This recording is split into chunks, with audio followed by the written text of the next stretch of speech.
Yo quisiera aquí unirlo con un tema, profe, y yo creo que comenzamos a cerrar, digamos, nuestra charla, tertulia, entrevista, que pienso es muy provechosa y será muy provechosa para todas las personas que vayan a retomar este contenido, y es el tema de la utopía y la esperanza. La esperanza es un tema que no se puede desligar de la actividad pedagógica. Ya Paulo Freire lo decía, yo estoy completamente de acuerdo.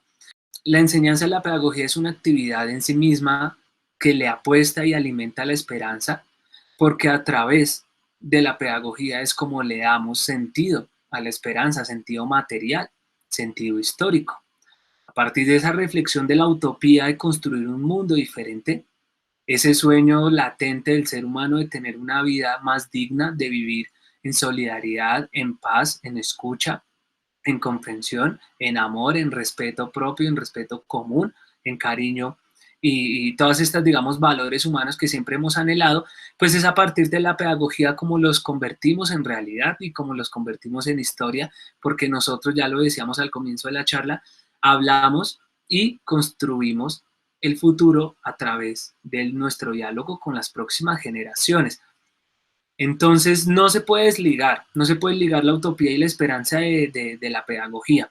De hecho, Paulo Freire, en términos concretos, pues es un escritor pedagogo que finalmente es un filósofo de la utopía, es un filósofo de la esperanza, es un filósofo que le apuesta a la posibilidad de construir un mundo diferente y, como él mismo decía, construir a través de la pedagogía una sociedad menos fea, una sociedad menos violenta, una sociedad menos dañina, una sociedad más humana, una sociedad menos fea, una sociedad menos malvada. Así lo dice textualmente en la pedagogía del oprimido Paulo Freire. Seguramente lo que nos enseña Freire es que a través de ese conocer el mundo es como lo podemos transformar. Eso es lo que llamaba Freire reflexión y práctica constante.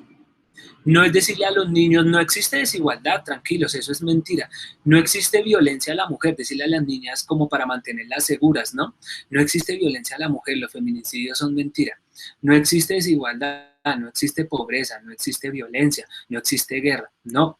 Precisamente es todo lo contrario, es entender esos problemas, esas problemáticas sociales y culturales, mostrárselas a los niños, mostrarles cómo es el mundo a través de una investigación consciente y objetiva, evidentemente, y responsable también, no simplemente mostrarles por mostrarles, sino que los niños comprendan la realidad en la que viven para que puedan decir, vea pues, así es el mundo en el que estamos.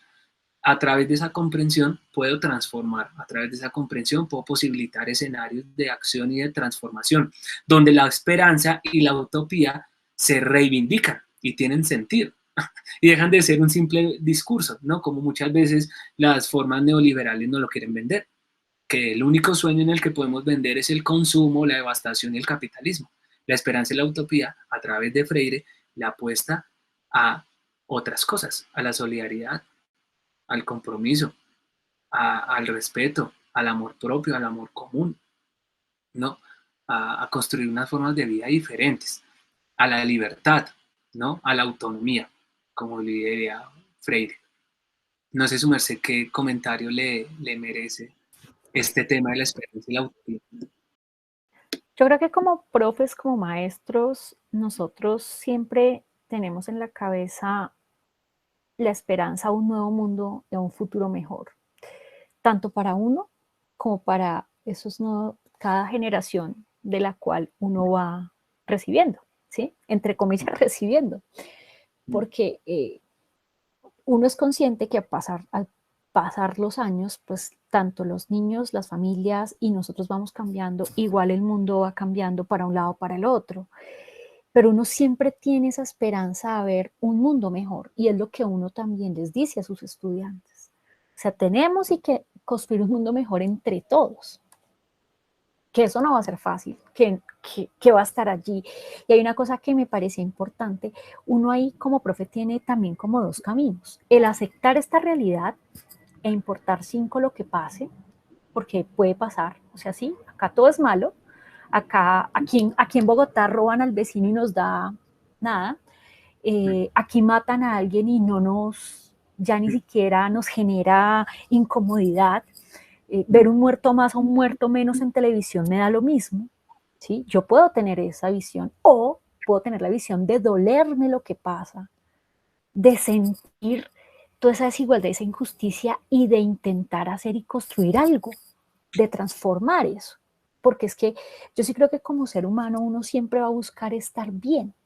Pero hay una cosa que me parece importante y no solo estar bien como individuo, porque esa es otra cosa que nos han vendido. Usted está bien solo como individuo, Mm. ¿sí? Entonces, usted como individuo trabaja, usted como individuo genera un recurso, usted como individuo acumula un recurso, usted como individuo tiene un carro, usted como individuo tiene una mascota, y como individuo, pero es que usted no es una isla, usted está dentro de un espacio social, ¿sí? Cada uno de nosotros estamos dentro de un espacio social y por eso es tan importante entender al otro, trabajar con el otro, criticar al otro también, hacerse autocrítica, ¿sí? El poder plantear una solución colectiva. Por eso es que los verdaderos cambios sociales no salen de los individuos, sino salen de la colectividad. Y a veces nos cuesta entender eso, o sea, a veces nos cuesta entender que no estamos solos y que tenemos que ser empáticos y hablar con el otro. Eso a veces cuesta y en la práctica no es fácil, ¿sí? Sí, En la práctica no es fácil. la filosofía humanista, precisamente que yo lo he hablado en otros videos, tiene, yo podría decir, tiene muchas tesis muy importantes, digamos, pero hay tres que yo retomo que son fundamentales dentro del humanismo, que ya las he dicho, como digo, las he compartido en otros videos. La primera es, todos los seres humanos tenemos la capacidad de perfeccionarnos a nosotros mismos. Eso es una tesis del humanismo. Todos nos podemos perfeccionar, todos podemos crecer y todos podemos seguir aprendiendo. Que a veces el pesimismo es lo que nos lleva a decir, no, yo no puedo ser mejor, yo no puedo aprender, yo no me merezco una vida mejor, yo no me merezco una vida más digna. El humanismo dice, ojo, todos podemos perfeccionarnos a nosotros mismos, todos tenemos esa habilidad. Y una segunda tesis muy importante relacionada con lo que su merced dice es, eh, todos nosotros compartimos un mismo sentido y una misma esencia que se llama humanidad. Todos hacemos parte de una misma cosa que se llama humanidad, que estas formas del capitalismo a veces nos quiere separar, que allá están los colombianos, allá están los europeos, allá está la gente rica, allá está la gente pobre, como si fuéramos islas, como su merced dice, pero precisamente no es así. Me gusta mucho la metáfora que su merced usa de que no somos islas. Dice el humanismo, nosotros vivimos de una forma muy interdependiente. Yo dependo de ti, tú dependes de mí, todos dependemos de todos y todos estamos entre todos. Que hay personas que asumen que sus decisiones no afectan a los demás, que eso es irresponsabilidad, falta, digamos, de criticismo, también un poco de ignorancia frente a la condición humana, que aunque hayan personas que lo quieran decir así, sí, mis decisiones son mías y no importa y los demás hagan lo que quieran, aunque quiera Es, decirlo, es completamente lo contrario. es lo Sus contrario, decisiones sí. afectan a los demás, vivimos de forma interdependiente, la humanidad la construimos entre todos, el humanismo es una cuestión que nos implica a todos, y aunque usted quiera creer que decide solo y que está solo, y aunque usted quiera creer y sentirse el más individual y el más, mejor dicho, yo decido para mí los demás que se mueran, nunca estamos decidiendo solos. Yo pongo un ejemplo pues puse un ejemplo en una entrevista hace poco que me hicieron y es una botella de plástico que yo no reciclo. Yo puedo creer que yo soy el que no la recicla y ya el resto del mundo no importa, pero esa botella de plástico va a terminar en una isla de plástico en medio del Pacífico que tiene 3 veces el tamaño de Francia. O sea, mis decisiones afectan a los demás. Y de hecho lo retomo es porque Paulo Freire, al final de cuentas, si nos ponemos a reflexionar, es un gran humanista. Pablo Freire es un humanista, es un pedagogo, un filósofo, un escritor, pero que finalmente a Pablo Freire lo que le importa es la humanidad. Y por eso quería tomar este tema de la esperanza y la utopía para cerrar con este tono, y es en este sentido de que todo lo que hemos hablado durante este tiempo, durante esta charla, esta tertulia, decanta en el sentido de humanidad, decanta en el sentido de reflexionarnos como seres humanos. Un gran humanista, Paulo Freire, que le apuesta a la rebeldía, ¿no? A la indignación, a la libertad, a la autonomía. Es cierto, mira, Migue, que hasta en esta actualidad, la que nos tocó vivir en estos 2 años frente al COVID, es una muestra de eso. O sea, aquí no nos podemos ver como individuo, ¿sí? Acá nos tenemos que ver como grupo para poder salir de esto. Lo que pasa es que a nosotros siempre sí nos han vendido que usted como individuo es el que sobresale. Y a veces cuesta entender que uno necesita a los otros y hace parte de una sociedad y debe ayudar a construir esa sociedad y debe proponer, porque a veces es otras cosas. O sea, uno sí pertenece a una sociedad, pero uno a veces ni siquiera propone, o porque se cansó de proponer, o porque no quiere proponer, o porque pasan 10.000 cosas. Pero yo sí creo que todos nosotros sí queremos un mundo mejor, un mundo más democrático, un mundo donde la salud sea equitativa para todos, donde el mismo ambiente esté equilibrado y sea autosostenible para todos. O sea, eso lo pensamos y lo queremos, ¿sí? Donde inclusive, si vemos lo último que ha pasado, donde no haya corrupción, donde haya justicia, donde la democracia sea una democracia verdadera y real, ¿sí? O sea, yo sí creo que todo el mundo le apunta a eso. O sea, yo no creo, y yo lo pongo en duda, inclusive a las personas que dicen, no, a mí no me interesa nada de lo que está pasando. Eso no es cierto. O sea, No, no yo es sí cierto. creo que a nosotros sí nos interesa. Que usted no lo quiera expresar es otra cosa. O que usted no quiera que decir lo que piensa por la misma y por lo mismo en lo que nos han educado, es porque cuando uno dice lo que piensa, puede ser hasta juzgado, judicializado, hasta desaparecido o muerto. O sea, es que eso en este país es una realidad, ¿sí? Por eso yo sí creo que uno como profe y uno como docente en su profesión, uno sí quiere un mundo mejor para estos niños que vienen allí atrás, ¿sí? Yo no digo que el mundo en el que me tocó educarme en su momento haya sido mejor o peor. Fue un momento histórico en el que me tocó vivir. Yo no los puedo comparar. Que eso inclusive hace parte de lo que muchos hacemos. Es que tiempo pasado fue mejor. Tiempo pasado tuvo unas cosas buenas, tuvo unas cosas malas. Tiempo presente es lo mismo. Hay unas cosas buenas, hay unas cosas malas. Pero yo sí creo que hay que mirar los espejos que tenemos de lo bueno, de lo malo, de los aciertos, de los desaciertos. O sea, yo sí creo y yo creo profundamente.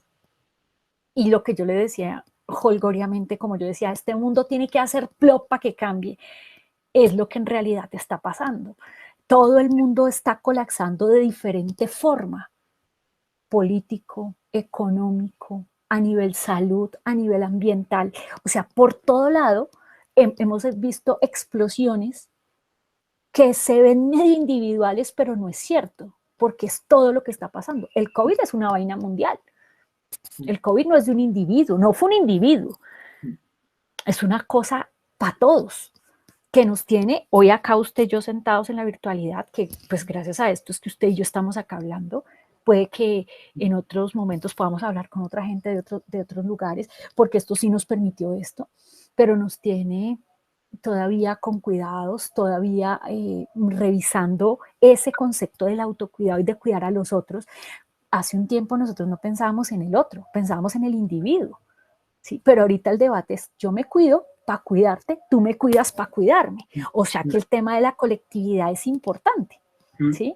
Visto desde otro punto de vista. Entonces, yo sí creo que uno como maestro sueña con un mundo mejor, con un mundo equitativo, con un mundo bonito, con un mundo donde en serio hayan más equilibrios. Nosotros los seres humanos hemos venido desde su creación hasta acabando con todo lo que tenemos. Y ahora es que empezamos a pensar si todo lo que se hizo era necesario o no. Pero yo sí creo que para esto se requieren cambios profundos. O sea, no sé si yo los vaya a ver en su totalidad, pero yo sí creo que se vienen haciendo cambios, por lo menos ya se discute, y eso ya es un cambio. Por Sí, lo menos ya se plantea la discusión, sí, ¿sí? de hecho, Eso por ya es eso un avance. se insiste tanto en ese debate, digamos, político, y es lo importante es que nosotros como profesores, que somos los que hablamos, digamos, con próximas generaciones, posibilitemos esos espacios de discusión, no imprimiendo un discurso en los estudiantes, no imprimiendo un discurso en los niños, sino Escuchándolos. precisamente escuchándolos y dándoles la posibilidad que ellos mismos reconozcan sus propios discursos internos y se reconozcan como seres humanos que hacen parte de una sociedad que los necesita. Porque precisamente darle valor a lo que dicen los niños, darle valor a su vida. Si uno le da valor a la vida de los niños le van a dar valor a la vida en general y la van a reivindicar. De hecho, Yo hace poco escuchaba una entrevista de Paulo Freire y le preguntaron cómo quisiera que fuera recordado cuando muera. Y Freire, de una forma muy humana, decía, nunca me lo ha preguntado, pero si tuviera que decir cómo quiero que me recuerden, pues quiero que me recuerden como una persona que amó la vida, como una persona que amó la naturaleza, como una persona que amó las plantas, como una persona que amó a los animales, como una persona que reivindicó y luchó por la vida, por la libertad y por la justicia. Digo esto y siempre lo encamino al humanismo, porque también en los debates, digamos, cuando uno trata estos temas socialmente, y pasa mucho en Colombia, como que se trata de estigmatizar o radicalizar de que estos debates son de partidos políticos, o que estos debates son de izquierda, o son de derecha, o que estos debates son de, no sé, como que se trata de radicalizar y ponerle un estigma a pensar de esta forma. Y precisamente lo que nos enseña Freire es que es una cuestión humana, es una cuestión que hace parte de todos nosotros. Y es muy humano porque al profesor, y además es muy revolucionario, porque al profesor, realmente en términos concretos, lo que le importa al profesor es el futuro de la humanidad. Y preocuparse por el futuro de la humanidad es el germen de cualquier pensamiento revolucionario, porque es preocuparse por el devenir de la historia. Y quería matizar eso y es no sesgarnos y dejar esas resistencias a un lado de que esto es un pensamiento de izquierda o que es un pensamiento de derecha o que, etcétera, etcétera. Es un pensamiento del ser humano. Sí, y hay una cosa, Miguel, lo que pasa es que el rotular es lo más fácil, ¿Mm? ¿sí? Porque es como, llamémoslo así, derecha o izquierda. Los de derecha rotulan a la izquierda, pues simplemente también para desprestigiar. Y de una u otra forma, eso es lo que pasa con un rótulo. Pero no se entiende la verdadera necesidad de las personas, ¿Mm? ¿sí? De las personas más necesitadas, de las personas más humildes, de las personas que están en diferentes condiciones. Uno es un privilegiado por lo que tiene, porque lo ha trabajado, porque lo ha construido, bueno, porque se le han dado las cosas. Pero hay personas a nuestro alrededor que no tienen nada, o sea, no tienen nada. Y eso a veces uno dice, hay que pelear y hay que luchar por eso mismo también. O sea, es que eso no se puede ver así, allá luchan ellos que son los pobres. Es que eso no es así, es que eso no es una cosa separada de la otra. No, Es que eso no puede ser así. y de ¿Sí? hecho Paulo Freire lo decía. Él decía que la lucha, precisamente porque lo pone en términos de oprimido y opresor, Y opresor. él decía que precisamente hay gente que malinterpreta y cree que la lucha de los oprimidos es querer llegar a ser los opresores. Opresores. Precisamente es como la misma gente desinformada que piensa que el feminismo es el machismo, pero al revés. Es completamente un error porque lo que está buscando esta liberación del oprimido a la cual le apuesta Freire es que no es que el oprimido se vuelva el opresor, sino que se rompan y que se destruyan esas formas de relacionales donde hay unos oprimidos y hay unos opresores. De hecho, precisamente, perdón, profe, el punto que retoma una y otra vez Paulo Freire es que hay personas que puede que estos discursos no los tomen y digan eso no es para mí y que los revolucionarios o los que piensan de otra forma son otros, pero lo interesante es que estos discursos de la esperanza y la utopía y la transformación también buscan liberar a las personas que están en contra de estos discursos. Eso me parece muy interesante. Es como el feminismo, lo he leído últimamente, las feministas que dicen que también quieren liberar a las mujeres que están en contra del feminismo. Claro. Y es que es así, precisamente porque es una liberación social y es una liberación humana. Exacto. Y estos sueños de esperanza y de utopía lo que buscan es liberar a la humanidad de estas Sí. formas tan radicales de oprimido y opresor. Que hay Exacto. personas que están en contra de estos discursos y los estigmatizan como si fuera de izquierda Sí. o lo que sea, va a pasar y va a seguir, digamos, pasando, pero eso no va a romper la lucha y no va a frenar la lucha porque la esperanza y la utopía es como una ola que nos sigue arremetiendo más Sí. y más y más y más y que no se puede detener porque evidentemente vivimos en un mundo que necesita un proyecto diferente porque Necesita vivimos en una cambios. sociedad que no es sostenible Exacto. y lo estamos viendo. Exacto, necesita cambios. Y hay una cosa como para que miremos también. Lo que pasa es que, vuelvo y lo digo, no existe una fórmula mágica para lo uno, para lo otro. Lo que existen son construcciones colectivas en caminos que se van abriendo. Sí, por ejemplo, tú lo decías correctamente. Entonces, todo el movimiento feminista que viene habiendo, en medio de la construcción, se cometen aciertos y se cometen desaciertos. En medio de los docentes también hay aciertos y desaciertos, pero ahí es el fin hacia dónde va, ¿sí? Es el fin, o sea, ¿qué estamos apuntando?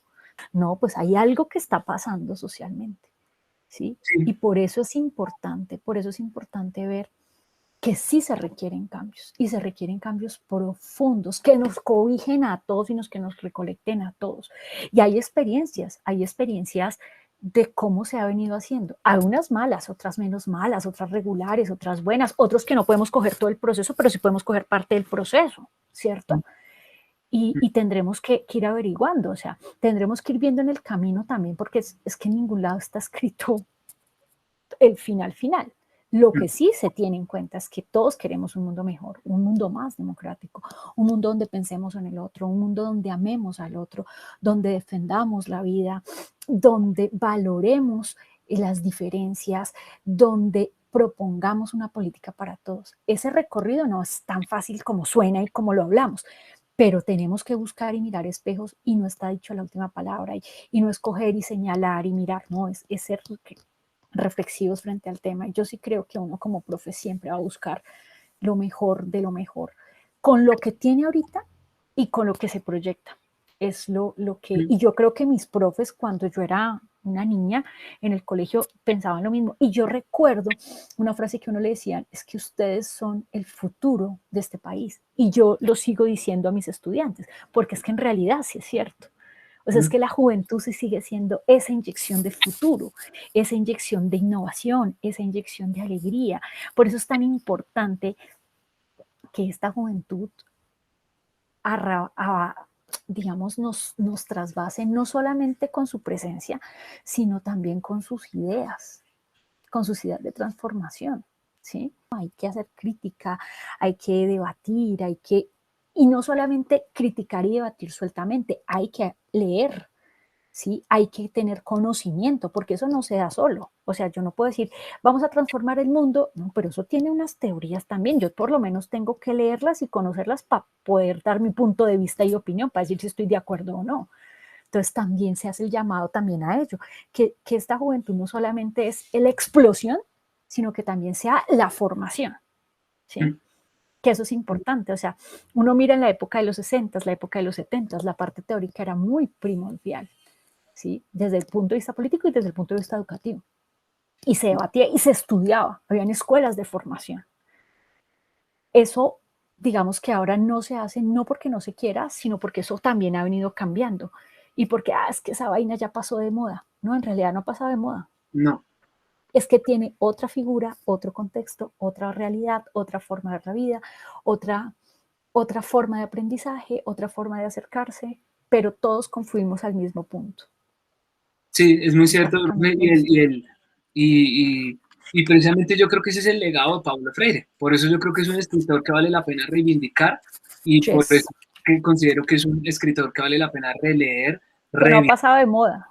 No ha pasado de moda y no ha pasado de moda, y de hecho yo considero que las reflexiones y los discursos de Paulo Freire son más vigentes que nunca, precisamente, porque a través de ese pensamiento que ya pues, nos proponía, digamos, de transformación en Latinoamérica, estos movimientos que están pasando en Colombia, nosotros los recogemos, nos alimentamos de eso y proponemos nuevas formas. Lo que su merced dice es verdad.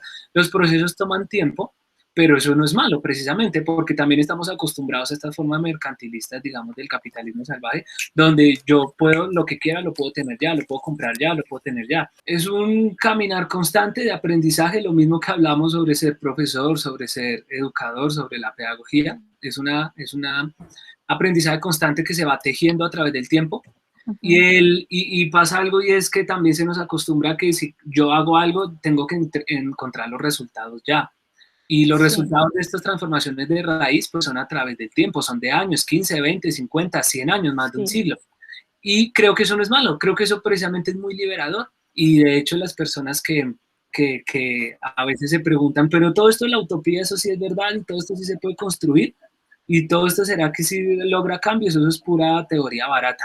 Pues de hecho, las luchas de los jóvenes son una muestra de que no es teoría barata, de que sí se hereda unas búsquedas y unas resistencias y un Ujú, anhelo de una vida y de un mundo diferente. ujú. Que hay, como su merced lo dice, es muy cierto, que hay unos errores internos y que hay unas cuestiones que tenemos que pulir.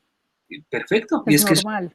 es normal y precisamente ahí es donde está la reconstrucción y ahí es donde está el crecimiento como seres humanos, porque Ujú. no tenemos un límite ni un punto, digamos, como su merced decía, una meta específica, sino que vamos creciendo y vamos aprendiendo.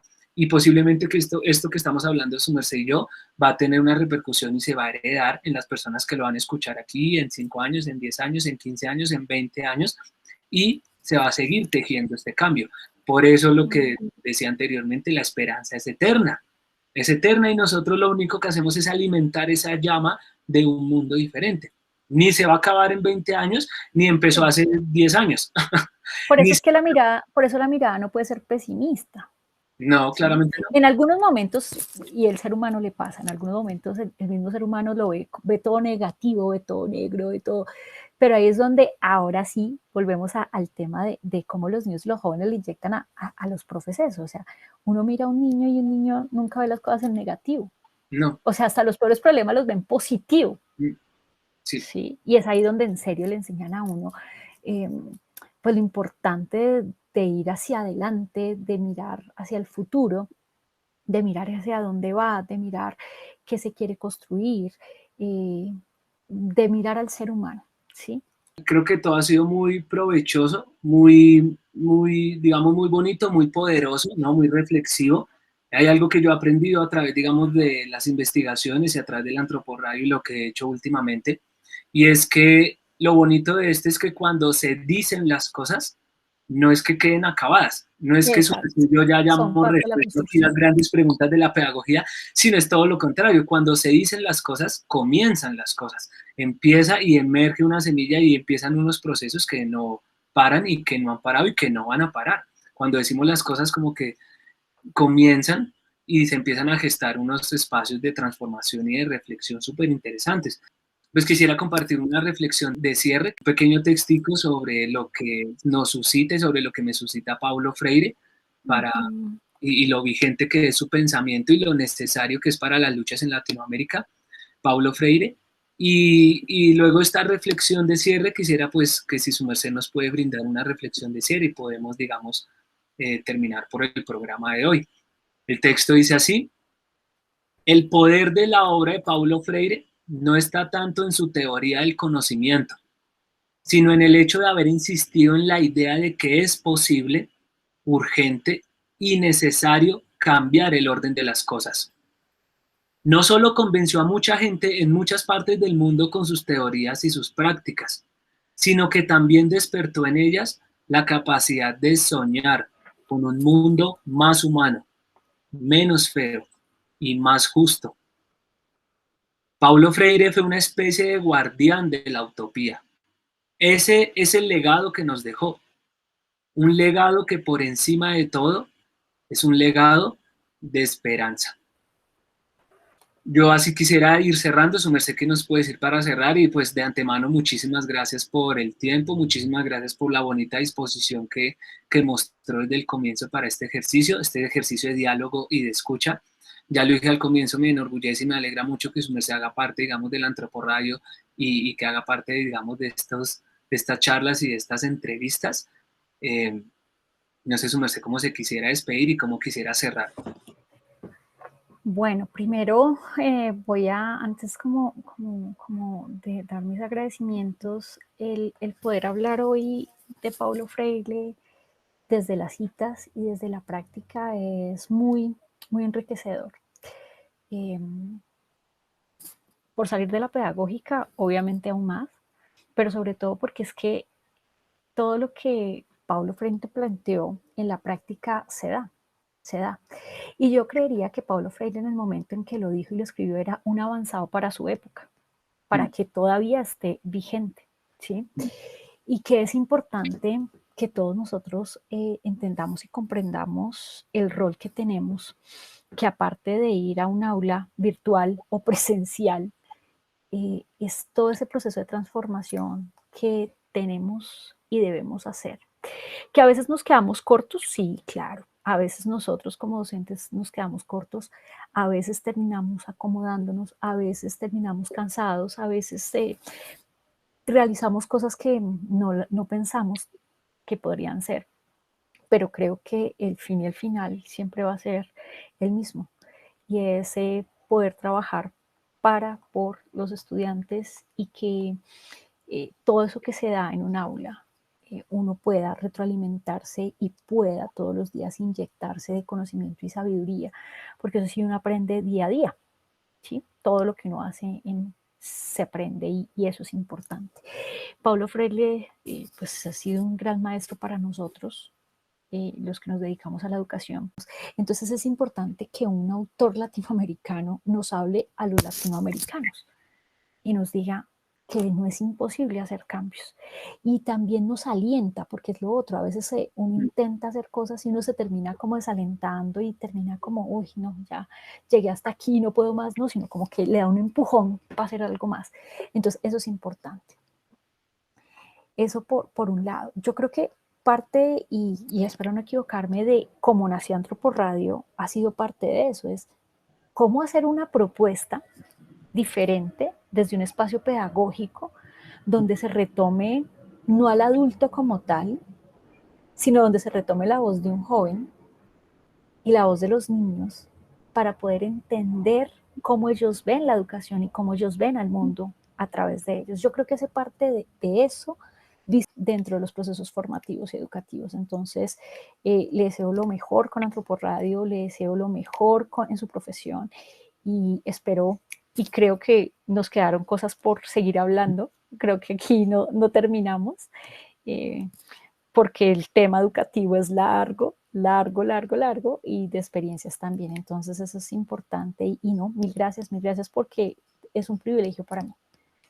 Gracias, profe, gracias, su merced, muchísimas gracias ya por el tiempo, por sus bonitas palabras, por valorar así el proyecto y pues sí, ahí seguimos, digamos, en construcción de lo que es este proyecto del Antroporradio y lo que son estos espacios de diálogo, de escucha, de conversación, que son tan importantes, ¿no? En los tiempos turbulentos y complejos que vivimos en Colombia y en el mundo, ¿no? Que creo que es importante que a través de esto, como nos enseña Paulo Freire, es como podemos posibilitar una experiencia de vida diferente, ¿no? Entonces, pues, profe, muchísimas gracias. Muy orgulloso de que su merced haya participado. Muchas gracias a todas las personas, digamos, que estuvieron ahí escuchándonos. Gracias a las personas que están viendo este video en este momento, en cualquier espacio, tiempo donde lo esté viendo. A las personas que lo retoman una y otra vez esta charla, esta entrevista.